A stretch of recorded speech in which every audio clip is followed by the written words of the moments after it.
Hello guys, good morning. So ayan na naman tayo sa panibagong araw. It's Saturday today. So umpisa na natin ang mga gawaing bahay. So ayan, so bago tayo umarangkada sa mga gawaing bahay. So ayan, mag-breakfast muna tayo. Huwag niyo kalimutan mag-breakfast. So ayan, nag-prepare na ako for our breakfast. Ito yung chicken tocino. Ayan, chicken tocino. So, gawa ko yan. Homemade talaga yan. As in, makasiguro ka talagang fresh, masarap, at malinis. So, ayan naman yung pinakagusto natin, diba?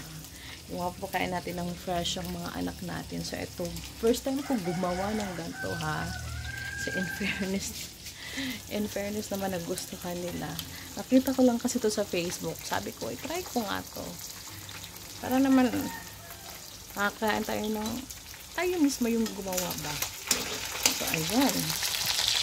Ito yung nabaliktad ko na. Itong isa.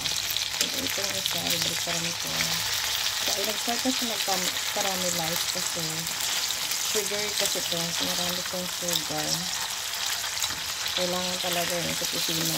Kasi yung sugar niya ay preservatives na din yun, diba? Sa mga pagkain. So, kailangan yun may sugar. So, nag-start na siya nag-caramelize.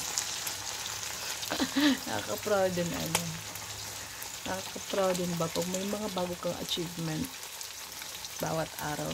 Sabi mo sa sarili mo, ba talaga nagawa ko to? In fairness, ha?